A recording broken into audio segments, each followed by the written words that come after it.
네, 앞에 모니터를 조금 줄여주시면 좋겠습니다. 조금 시끄럽네요. 예. 어느덧 다니엘서를 내일이면 또 마치게 되고요. 여러분이 매일 말씀 묵상으로 읽어나갈 때 참 빨리빨리 지나가는 걸 느끼실 것입니다. 이제 화요일부터는 7월달로 접어들면서 매일 성경이 데살로니가 전서로 이제 넘어가서 이제 몇 주 동안 데살로니가 전서를 함께 나누게 됩니다.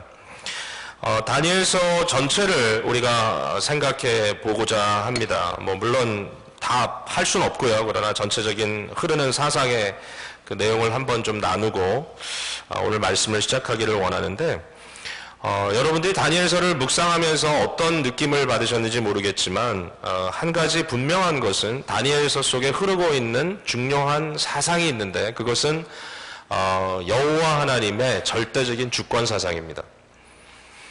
이 세상의 왕들이 일어나고 또 무너지고, 이 세상에 수많은 나라들이 세워지고 또 넘어지고, 세월이 오고 세월이 가고, 이 세상은 변화무쌍하고요. 사람들은 바뀌지만, 그러나 이 모든 것들을 주장하시는 하나님은 영원하시다라고 하는 것입니다. 그리고 모든 것은 하나님의 주권대로 이루어집니다. 이 세상에 영웅 호걸들이 있고, 그들이 뭔가 애써서 자신들의 어떤 영웅심이나 또는 자신들의 그 어떤 허황된 꿈들을 가지고 세상을 상당히 도전적으로 이렇게 살면서 뭔가 엄청난 일들을 이루어내는 것 같지만, 그러나 그들을 세우시는 분도 하나님이시고, 또 때가 돼서 그들을 패하시고 다른 사람을 그 위에 세우시는 것도 하나님이셨다라고 하는 것입니다.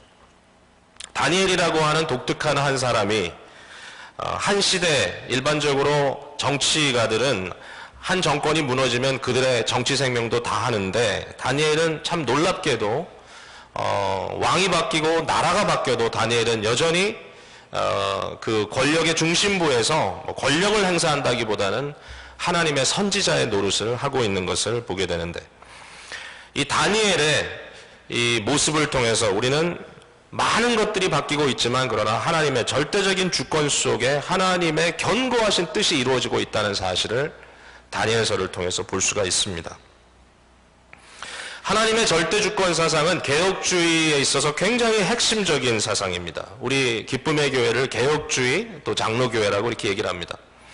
개혁주의는 신학 사상이고 장로교는 교회 정치체제입니다. 근데 우리 개혁주의를 따르는 개혁주의의 어떤 그 신학적인 사상에 입각한 성도들이 끊임없이 강조하는 것이 뭐냐면 하나님의 주권입니다. 어떨 때는 강조한다고 하면서도 자기 욕심을 부릴 때가 참 많은데, 그러나 진정한 개혁주의는 내 뜻대로가 아니고 아버지 뜻대로, 아무리 내가 내 식대로 발버둥 친다 할지라도 내가 사람들을 어떻게 움직일 수도 없고, 내가 매니플레이트 할 수도 없고, 내가 무엇을 해서 어떤 내 뜻대로 내 식대로 바꿔놓을 수도 없고, 결과적으로 하나님의 뜻이 하나님의 방법대로 이루어지는 것을 구하고 주님을 따라가는 것이 우리의 삶의 모습이다라고 말하는 것이 개혁주의 사상입니다. 아마 저와 여러분은 개혁주의 사상을 가진 자들이라고 말할 수 있어요.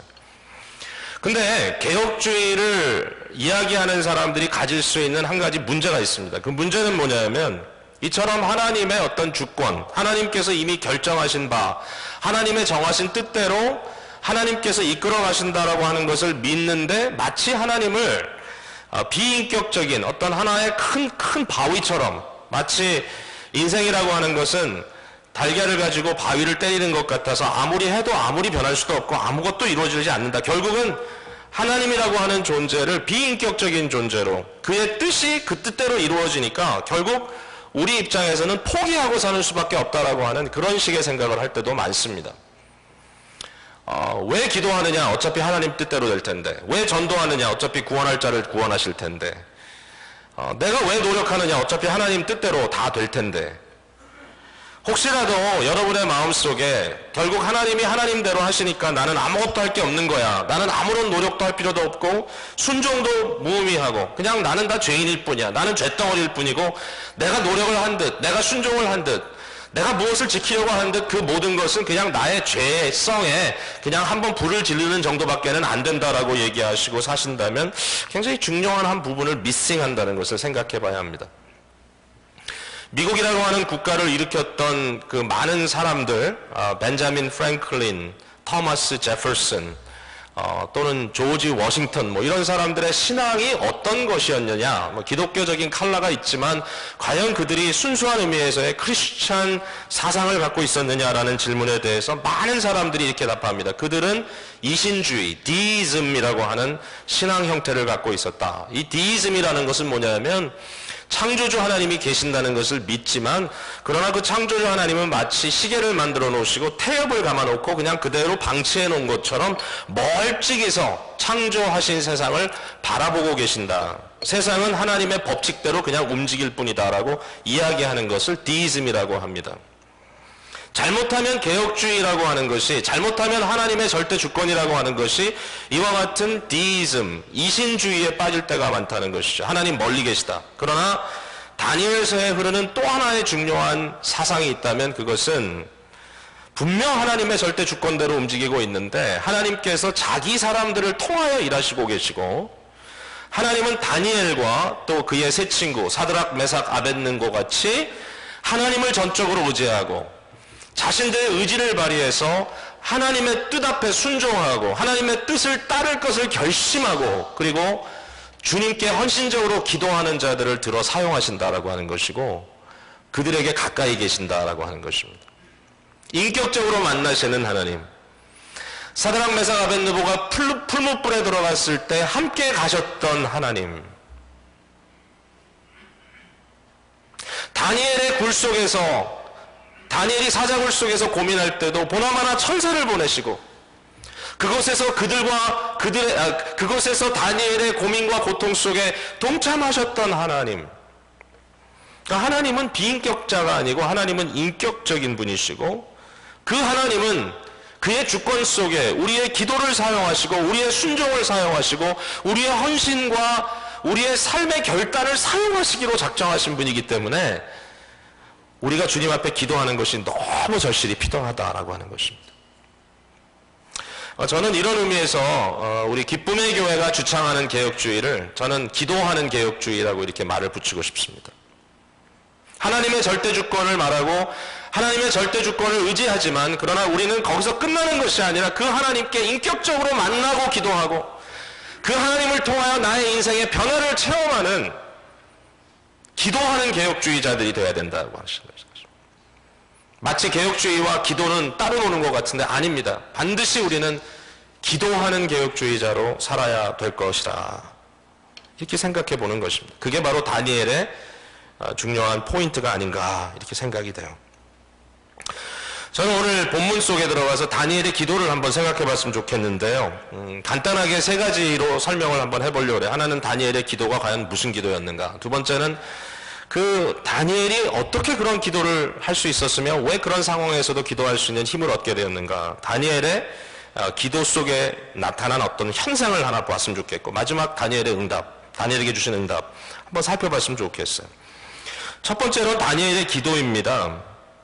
다니엘의 기도를 우리가 읽지 않았지만 9장 앞부분에 이제 설명해 주고 있는데요. 9장 1절에 보니까 메대 족속 아하수에로의 아들 다리오가 갈대아 나라 왕으로 세움을 받던 첫 해, 그러니까 다시 말해서 여러분이 잘 아시는, 많이 들어봤던 다리오 왕이라고 하는 왕이 왕으로 세움받았던 바로 첫 순간입니다. 첫 해입니다. 그때 다니엘이 책을 발견하는데 그 책은 예레미야의 선지적인 메시지가 들어가 있는 책이었습니다. 예레미야가 예언하기를 예루살렘이 황폐하게 되지만, 그러나 그 예루살렘의 황폐함이 70년이 지난 후에는 다시 예루살렘의 재건으로 회복되리라라고 하는 약속의 말씀이었어요. 다니엘이 이 약속의 말씀을 들은 이후에 이제 그것을 마음의 확신으로 갖고 기도합니다. 어떤 기도를 하죠? 하나님 앞에 회개 기도합니다. 자기 자신의 죄와 이스라엘 백성의 죄를 회개합니다. 느헤미야하고 아주 비슷하죠. 그리고 하나님 앞에 매달려 기도합니다. 하나님, 하나님의 약속하신 그 일을 이루어 주시옵소서. 하나님, 예루살렘을 재건해 주시옵소서. 자, 그 내용이 이제 9장 20절에 요약되어 있는 거죠. 다시 한 목소리 읽어볼까요? 20절 시작. 내가 이같이 말하여 기도하며 내 죄와 내 백성 이스라엘의 죄를 자복하고 내 하나님의 거룩한 산을 위하여 내 하나님 여호와 앞에 간구할 때, 결국 죄를 자복하고 예루살렘의 회복을 위하여 하나님께 간구하는 겁니다. 자, 그런데 이 기도가 사실은 여기 처음 나오는 게 아닌 것 같아요. 물론 내용은 여기 처음으로 설명이 되지만 사실은 이 기도가 언급된 것은 저는 6장으로 돌아가 볼 수 있다고 생각합니다. 다니엘서 6장에 유명한 사건이 나오죠. 다리오 왕이 갑자기 그의 고관들이 그의 마음을 흔들어 놓음으로써 아주 엉뚱한 그러한 디크리, 조서를 만들어냅니다. 금령을 내리죠. 아무도 바꿀 수 없는 금령. 뭐죠? 나 외에 다른 신이나 다른 사람에게 구하는 자는 내가 그 사람을 사자굴에 던져 찢겨 죽게 하겠다. 그때 다니엘이 그 말을 알죠. 알고 있지만 다니엘이 조금도 흔들림 없이 여전히 기도하는 것을 볼 수 있습니다. 잘 아는 다니엘의 사자굴 사건이죠. 다니엘 6장 10절 말씀을 우리 한번 같이 읽어볼까요? 6장 10절 시작. 다니엘이 이 조서에 왕의 도장이 찍힌 것을 알고도 자기 집에 돌아가서는 윗방에 올라가 예루살렘으로 향한 창문을 열고 전에 하던 대로 하루 3번씩 무릎을 꿇고 기도하며 그의 하나님께 감사하였더라. 항상 하던 대로 기도했다. 언제부터? 다리오 왕 첫 해부터. 무슨 기도? 우리가 9장에서 보았던 하나님 앞에 자기의 죄와 이스라엘 백성의 죄를 자복하고 예루살렘을 회복시켜달라고 하는 이 기도, 하나님의 예언, 약속의 말씀에 대한 감사함을 가지고 기도하던 이 기도, 하루에 3번씩 아침, 점심, 저녁으로 3번씩 무릎 꿇고 기도하되 바로 그 예루살렘을 향하여 창문을 열어놓고 기도하던 다니엘. 다니엘서 6장만 읽었을 때는 도대체 무슨 기도를 했을까 우리가 고민해 봤는데 다니엘 9장으로 넘어가니까 기도 내용이 나와 있어요. 순서대로 되어 있지 않은 것은 뭐 그 나름대로 구성의 뜻이 있는 것 같습니다. 자, 그 다음에 두 번째로 다니엘이 이런 기도를 드렸다면 이런 질문을 던지고 싶어요. 어떻게 다니엘이 이러한 기도를 아무것도 두려워하지 않는 가운데 드릴 수 있었는가? 다니엘은 죽을 수 있었는데, 그죠? 실제로 죽을 수 있었죠. 너무 위태로웠죠. 다니엘은 분명히 이로 인하여 생명의 위협을 받고 있었고, 다니엘은 기도함으로 인하여 큰 해를 받을 수 있는, 자기의 명예고 뭐고 다 날려버릴 수 있는 이러한 굉장히 위태로운 상황에 있었음에도 불구하고 어떻게 다니엘이 여전히 기도할 수 있었던 것인가? 자, 여기에 대해서 중요한 답이 있는 것 같아요. 오늘 본문에. 우리는 그냥 다니엘이 믿음이 좋아서 그냥 기도한 줄 알았어요. 어떻게 보면 다니엘이 만용이 굉장히 강한 줄 알았어요. 다니엘 아주 고집이 세구나, 이 사람. 이 사람 신앙도 신앙이지만 고집이 세구나. 아니 뭐 그때 잠깐 좀 안 하면 되지 왜 이렇게 했을까? 그런데 알고 봤더니 다니엘의 경험은 우리가 생각하는 것과는 좀 다른 측면이 있었다는 겁니다. 그게 뭘까요? 다니엘이 사자굴을 두려워하지 않을 수 있었던 그 이유가 뭘까요? 그것은 바로 오늘 본문에서 우리가 읽은 바와 같이 다니엘에게는요, 영적인 눈이 열리는 은혜가 있었던 겁니다. 영의 눈이 열린 거예요. 여러분, 우리가 기도할 때 간구해야 할 중요한 제목이 하나 있다고 생각합니다. 물론 우리가 원하는 이 세상의 변화나 또는 우리가 가지고 있는 어려움의 문제를 해결해 달라고 주님 앞에 기도하면서 그것이 응답받기를 바라는 것도 중요한 것이지만, 그러나 그것보다 더 중요한 것이 있다고 생각이 돼요. 그게 뭐냐면 기도하는 사람에게 주시는 영의 눈이 열리는 믿음의 역사입니다. 우리가 보지 못했던 걸 보는 거고요. 뿐만 아니라 우리가 일상적으로 보았던 것들이 다르게 보이는 겁니다. 다니엘에게는 이런 능력이 나타났던 것 같아요. 영적 세계의 충만함을 보았습니다. 다니엘은 그냥 환상이 아니라 너무 구체적인 현실로 가브리엘 천사를 만나게 되었고, 우리가 10장으로 넘어가면 바로 이 다니엘이 예수 그리스도의 영광의 모습도 보게 됩니다. 한번 읽어볼까요? 10장으로 넘어가서 10장 5절과 6절을 한번 같이 읽어볼게요. 시작. 그때에 내가 눈을 들어 바라본즉 한 사람이 세마포 옷을 입었고 허리에는 우바스 순금띠를 띠었더라. 또 그의 몸은 황옥 같고 그의 얼굴은 번갯빛 같고 그의 눈은 횃불 같고 그의 팔과 발은 빛난 놋과 같고 그의 말소리는 무리의 소리와 같더라. 예수 그리스도, 미리 성육신 이전에 나타나셨던 그리스도의 이 매니페스테이션, 그의 나타나심을 직접 본 거예요. 마치 세례 요한이 반모섬에서 그리스도의 모습을 보고 죽은 자같이 되었던 것처럼 다니엘도 똑같이 그리스도를 보고 마치 죽은 자처럼 되었던 것이죠. 기도를 통하여 나타나는 현실은 뭐냐 하면 이와 같이 전혀 이전에는 몰랐던 영적인 현실이 그 앞에 나타나는 것입니다. 영적인 현실을 들여다보니까 큰 변화가 일어납니다. 어떤 변화가 일어나죠? 이전에 굉장히 아름답게 보았던 것이 별로 아름답게 보여지지가 않습니다. 자, 여러분 성경 피신 채로 계속 따라오고 계시죠? 10장 8절을 한번 읽어볼게요. 10장 8절. 자, 어떤 결과가 있었는지. 시작. 그러므로 나만 홀로 있어서 이 큰 환상을 볼 때에 내 몸에 힘이 빠졌고 나의 아름다운 빛이 변하여 썩은 듯 하였고 나의 힘이 다 없어졌으나. 여러분 보세요. 다니엘이 얘기합니다. 나의 아름다운 빛. 이건 뭐죠? 내 살아있던 나의 육체의 생명. 또는 아마 그가 입고 있었던 채색 옷들, 고관으로서 입고 있었던 어떤 세상의 영광들, 이런 것들이 다 썩은 것 같았다.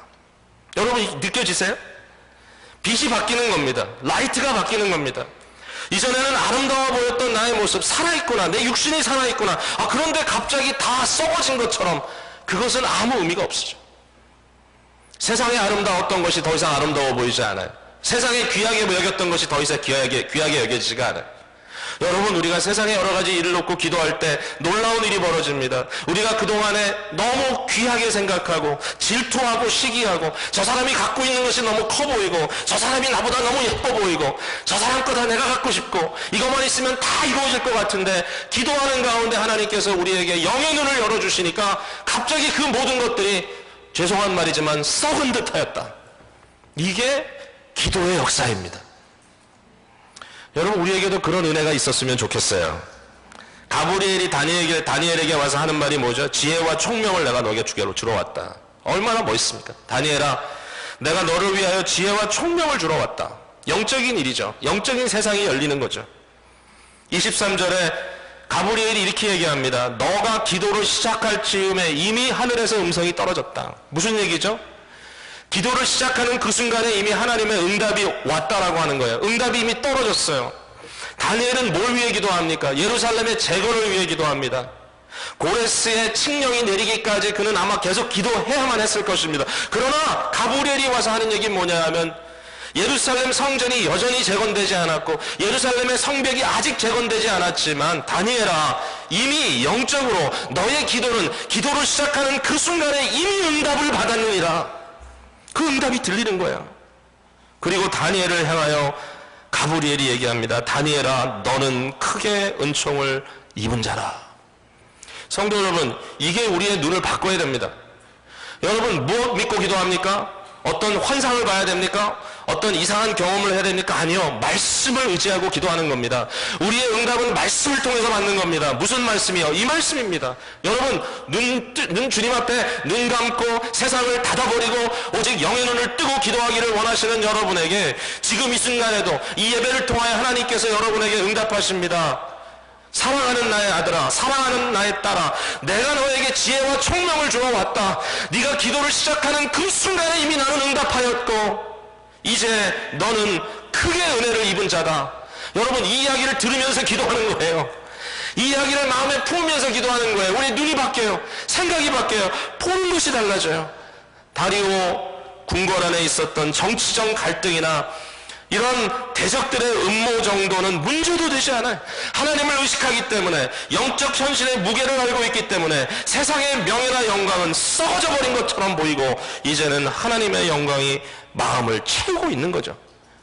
여러분, 기도의 능력은 이와 같다는 것, 오늘 이 시간에 마음속에 믿으시고 체험하시는 여러분들 되시기 바랍니다.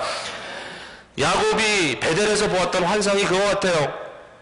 그는 굉장히 곤고했고 지쳐있고 넘어져 있었지만 그러나 꿈속에서 갑자기 사닥다리가 보이고 하늘과 땅이 닿고 그 위에 천사들이 주의 사자들이 오르락내리락 합니다. 그 꼭대기에 하나님의 아들같이 생기신 분이 계십니다. 야곱이 꿈에서 깨어나서 한 얘기가 있죠. 나는 이게 아무것도 아닌 줄 알았는데 여기가 바로 하나님의 집이구나. This is the house of God. 그래서 벳엘, 하나님의 집이라고 하는 지명을 주지 않았습니까?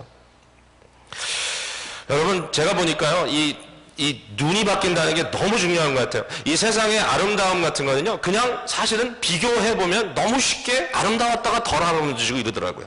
우리 눈이 어떻게 되느냐에 따라서 확확 바뀌어요. 미국에서는 연예인들 보기가 좀 어렵죠. 제가 한국에 나갔을 때 몇 번 연예인들을 좀 봤어요. 연예인들 본 얘기가 갑자기 왜 안 나와? 생각한 거하고 너무 달라서요. 제가 그 신촌역 앞에 이렇게 광장이 있는데 그 앞에서 그 요새 많이 TV에 나오는 그 남자들, 개그맨들 이렇게 쭉 나와서 하는 프로그램 하더라고요. 야외에서 아마 촬영, 사람들이 모여가지고 막 환호하고 막 이래가지고 한번 가까이 가서 뭐 하나 봤더니, 여러분 이제 TV에서 보는 유재석 씨 같은 사람, 예, 노홍철 뭐 이런 사람들, 정준하, 그리고 정형돈 알죠? 이렇게 뚱뚱한 친구. 정형돈 그러면 무슨 생각이 납니까? 어떻게 생겼을 것 같아요, 그 사람이? 뚱뚱하고 못생겼을 것 같죠? 근데 제가 깜짝 놀랐어요. 잘생겼어요. 실물로 보니까 이 사람들이 잘생긴 얼굴이에요. 보니까 다 견고하게 잘생겼더라고요. 쟤네들 잘생겼네, 생각보다. 엄청 잘생겼어요. 정형돈이 저보다 훨씬 날씬해. 제가 충격받았다니까요. TV에서는 돼지같이 못생겼는데 그 사람들이 서로 놀리는데 보니까 그게 아니에요. 제가 속으로 야, 연예인들은 역시 연예인들이구나. 아주 이렇게 광채가 나더라고요. 깜짝 놀랐어요. 제가 김민정이라고 하는 여자 배우도 한번 봤는데, 제가 김민정 별로 이렇게 보면 예뻐 보이지가 않아요. TV에서 보면 눈만 이렇게 크고 얼굴이 동그래가지고 커 보이고 입술도 이렇게 좀 크고 그래가지고 보면은 뭐 예쁘지도 않은데 자꾸 나오나, 그런 적이 있는데 실물을 봤어요. 저는 김민정 얼굴이 크다고 생각했거든요. 근데 실물을 보니까요, 주먹만 해요. 요만해, 얼굴이. 깜짝 놀랐어요. 너무 예뻐요. 반짝반짝해요. 제가 한 가지 깨달은 게 있죠. 나 같은 사람은 절대로 TV에 나오면 안 되겠구나. 막 그냥 현실감이 오고 현장감이 오고, 아, 이게 이런 거구나 라고 느꼈던 적이 몇 번 있습니다. 여러분, 조금 예쁜 사람 옆에 갖다 놓으면요, 금방 덜 예뻐집니다. 내 모습이 초라해져요. 제가 생각해 보니까 여러분, 미모를 위해서 너무 돈을 들이실 필요가 없어요. 뭐 쌍꺼풀도 하고 코도 고치고 뭐 입술도 사이즈 다시 하고 뭐 얼굴 턱도 깎고 뭐 해가지고 열심히 해가지고 요새 뭐 예뻐지려고 굉장히 애를 쓰는데, 제가 보기에는 그냥 서로 보기에 무난하고 혐오감 주지 않을 정도면 적당해. 그리고 부부는 그냥 보고 그냥 편하게 살 수 있을 정도면 아주 적당한 것 같고, 그걸 바꾸려고 하면 여러분 절망합니다. 절망. 저도 뭐 이렇게 좀 살도 빼고 좋아지면 좋겠다 하지만 사실 생각해보면 별 의미가 없어요. 왜냐하면 어디에 비춰보느냐에 따라서 그것은 그냥 그거일 뿐이에요. 여러분, 우리 눈이 바뀌는 게 너무 중요합니다. 내가 저 사람 가진 거 가졌으면 좋겠다. 근데 사실은 별게 아니에요. 어떻게 보느냐에 따라서. 영의 눈이 열린다는 것은 내가 이전에 보았던 세상적인 눈이 바뀐다는 거예요. 예배는 영의 눈이 열리는 거예요. 기도는 영의 눈이 열리는 거예요. 이전에 굉장히 괜찮아 보였던 것들도 기도하다 보니까 별 볼 일 없고, 그리고 별 볼 일 없이 보였던 것들이 갑자기 너무 귀중하게 보이는 거예요. 미워 보였던 사람이 갑자기 예뻐 보여요. 관심 갖지 않았던 영혼들이 갑자기 관심을 갖게 돼요. 기도라는 것은 우리를 이처럼 바꿔놓는 거예요. 이러한 기도의 역사가 저와 여러분의 삶 속에 일어나기를 간절히 바랍니다. 이게 기도의 최고의 응답입니다. 자, 마지막으로 다니엘에게 준 응답은 뭐냐? 마지막으로 다니엘은 예루살렘의 재건을 위해서 기도를 했는데, 자, 그 구체적인 내용이 조금 복잡합니다. 여기에 숫자가 자꾸 나오죠. 여기 이제 숫자는 일반적으로 7이라고 하는 숫자와 관계된 숫자입니다. 특별히 71회라는 것은, 1회는 한 위기고요, 한 주. 이것은 히브리 원어로는 그냥 7이라는 뜻입니다. 7자입니다. 71회는 77입니다. 70과 7. 뭐 그래서 490이다. 뭐 이렇게 계산하는 사람도 있는데, 사실은 여기에 말하는 중요한 의미는 7이라고 하는 숫자는 안식의 숫자고, 7이라고 하는 숫자는 성취의 숫자고 완성의 숫자거든요. 그러니까 결국은 하나님의 성취의 때에 이 모든 일이 이루어진다는 것을 말씀하려고 하는 겁니다. 이걸 너무 문자적으로 해석하려고 하면 문제가 되는데요. 어쨌든 다니엘에게 주었던 응답은 이거죠. 예루살렘이 재건된다는 거고요. 그러나 예루살렘이 재건되는 것이 너의 궁극적인 소망이 아니라는 거예요. 네가 지금 기도하고 있는 그 내용이 다가 아니다. 여기에 굉장히 핵심적으로 말씀해 주시는 것은 기름 부음을 받은 자의 나타남입니다. 결국 그리스도가 오신다는 것이고, 그 그리스도를 통하여 일어나는 것은 뭐냐면 허물이 그치고, 자 24절에 허물이 그치고 죄가 끝나며 죄악이 용서되며 영원한 의가 드러나며 환상과 예언이 응하며 또 지극히 거룩한 이가 기름 부음을 받으리라. 결국은 죄의 문제가 해결되고 죄가 그 힘을 잃어버리고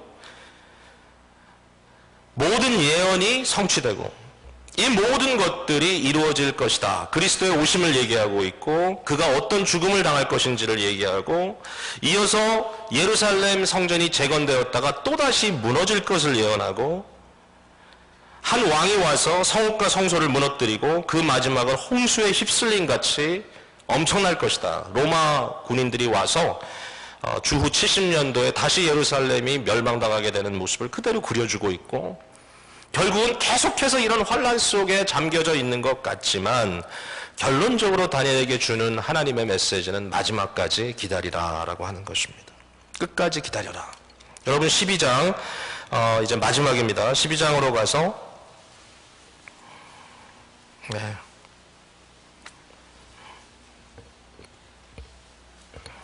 13절 마지막 절만 보죠. 13절 마지막 절 같이 한 목소리로 읽겠습니다. 12장 13절 시작. 너는 가서 마지막을 기다리라. 이는 내가 평안히 쉬다가 끝날에는 내 몫을 누릴 것입니다. 과연 다니엘의 몫이 뭘까요? 다니엘의 몫이 그 위에 올라가서 3절을 한번 읽어볼까요? 3절 다 같이 읽습니다. 시작. 지혜 있는 자는 궁창의 빛과 같이 빛날 것이요 많은 사람을 옳은 대로 돌아오게 한 자는 별과 같이 영원토록 빛나리라. 이게 다니엘의 몫이에요. 다니엘에게 약속한 하나님의 몫, 그리고 뭐라고 얘기하죠? 끝까지 기다려라. 하나님이 다 He will make everything okay.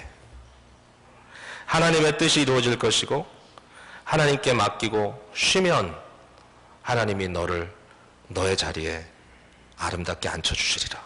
사랑하는 성도 여러분, 우리가 아마 이런저런 구체적인 기도를 갖고 기도 제목을 갖고 기도할 겁니다. 우리 교회 기도 제목이 또 생겼습니다. 어떤 응답을 하나님께서 주실지 기대도 되면서 한편으로는 걱정도 됩니다.